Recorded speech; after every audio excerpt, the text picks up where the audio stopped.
తెలంగాణలో మరోసారి గడిల పాలన రానివ్వమన్నారు సీఎం రేవంత్ రెడ్డి. గత ప్రభుత్వం తుమ్మిడిహెట్టి ప్రాజెక్టును పక్కన పెట్టి ఆదిలాబాద్ జిల్లాకు అన్యాయం చేసిందని ఆరోపించారు. కాంగ్రెస్ ప్రభుత్వం తుమ్మిడిహట్టి ప్రాజెక్టును నిర్మించి ఆదిలాబాద్ జిల్లాలో గోదావరి నీళ్లు పారిస్తుందని హామీ ఇచ్చారు.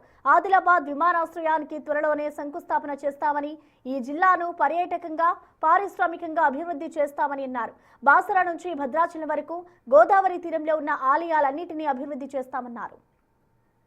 నాడు ముఖ్యమంత్రులు మంత్రులు వస్తున్నారంటే ప్రతిపక్షాలకు సంబంధించిన ఎమ్మెల్యేలను కార్యకర్తలను పోలీస్ స్టేషన్లో నిర్బంధించి బందర్ దొడ్లో కొట్టినట్టు పోలీస్ స్టేషన్లో కొట్టేటోళ్ళు.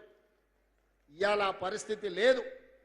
ఈ సాంప్రదాయాన్ని తెలంగాణలో కొనసాగించాలి. తెలంగాణ అంటే రాజకీయ విలువలకు వేదిక, తెలంగాణ అంటే ఒకరినొకరి గౌరవించుకునే ప్రాంతమని ఈ దేశానికే ఆదర్శంగా నిలబడాలని ఈనాడు ఒక మంచి సాంప్రదాయానికి ప్రయత్నం చేస్తున్నాం. మా మిత్రులు కలిసి వచ్చినందుకు వారికి మనస్ఫూర్తిగా నేను ధన్యవాదాలు తెలియజేస్తున్నా. కొంతమంది కొన్నిసార్లు మైకు వస్తే చాలు ఏది మాట్లాడుతున్నాం, ఎందుకు మాట్లాడుతున్నాం, ఎప్పుడు మాట్లాడుతున్నాం, ఎలాంటి భాష వాడుతున్నామనే విచక్షణ కోల్పోయి ఏది పడితే అది మాట్లాడడం ద్వారా పేదలకు, దళితులకు, ఆదివాసులకు, గిరిజనులకు అన్యాయం జరుగుతుంది. ఇన్నవాడికి మాట్లాడే వాటికి వచ్చే నష్టం ఏం లేదు. బోత్ ప్రాంతం రెవెన్యూ డివిజన్గా మార్చాలని మిత్రులు అడిగినారు కదా, ఆ కమిషన్ ద్వారా ఆ రోజు ఈ సమస్యకు పరిష్కారం చూపించే ప్రయత్నం చేద్దాం. ఇక అదేవిధంగా ఆనాడు ప్రాణహిత చేవెళ్ళ ఈడ తుమ్మిడేటి దగ్గర మొదలుపెట్టి కొడంగల్, తాండూరు, వికారాబాద్ వరకు గోదావరి జలాలను 160 టీఎంసీలు తరలించాలని ప్రాజెక్టు కడితే ప్రాణహిత పేరు మారింది, ఊరు మారింది, అంచనాలు మారినాయి. 1,00,000 కోట్లు గోదావరిలో పోసినట్టు అయింది. కాళేశ్వరం కడితే కూలేశ్వరం అయిపోయింది. 3 ఏళ్లలోనే కట్టుడు కూలిపోడు జరిగిపోయింది. మా ఆదిలాబాద్కు మాత్రం రాలేదు.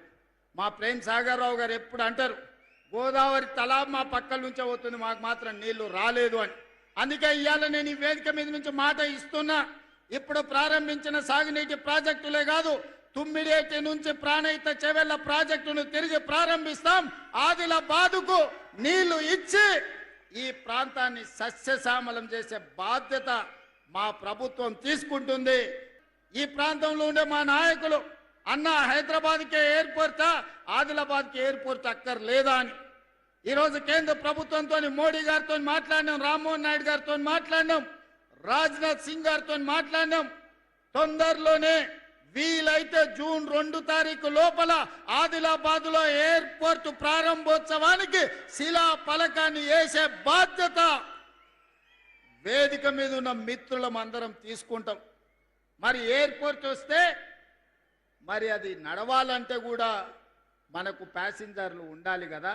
అందుకే ఈనాడు ఈ ప్రాంతాన్ని పర్యాటక కేంద్రంగానే కాదు, ఈ ప్రాంతాన్ని ఒక పారిశ్రామిక కేంద్రంగా మార్చాలని ఆదిలాబాద్ ప్రాంతంలో వేలాది ఎకరాలలో గొప్ప పారిశ్రామిక వాడ, దేశంలోనే అతిపెద్ద పారిశ్రామిక వాడను ఆదిలాబాద్కు మంజూరు చేసి ఈ ప్రాంతంలో ఉండే ఆదివాసీ గిరిజన బిడ్డలకు, చదువుకున్న నిరుద్యోగ యువకులకు ఉద్యోగ ఉపాధి అవకాశాలు ఇప్పించడానికి, ఈ ప్రాంతంలో పారిశ్రామిక వాడను ప్రారంభించడానికి తొందరలోనే మీ దగ్గరికి వస్తాను.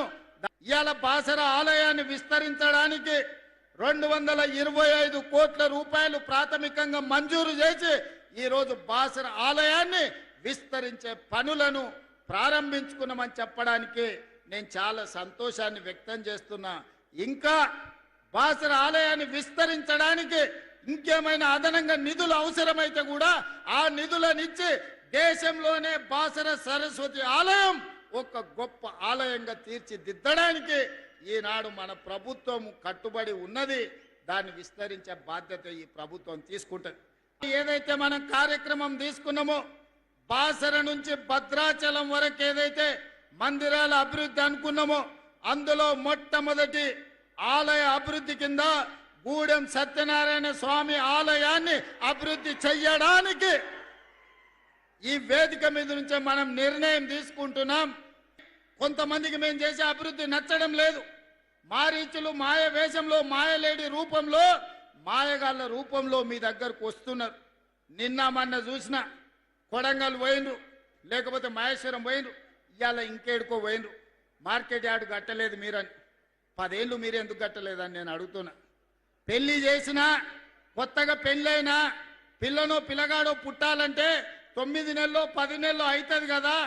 కండరాలు తిరిగిన 6 అడుగులు ఉన్నోని పెళ్లి చేసినా 3 నెలల పిల్లల్ని పుట్టించగలడా? అయితే అదే సాధ్యం. దానికి ఒక ప్రక్రియ ఒక విధానం ఉన్నది. పెళ్ళైన ఎవరికైనా 9-10 నెలలు పడుతుంది పండంటి పిల్లగాడినో బిడ్డనో చూడాలంటే.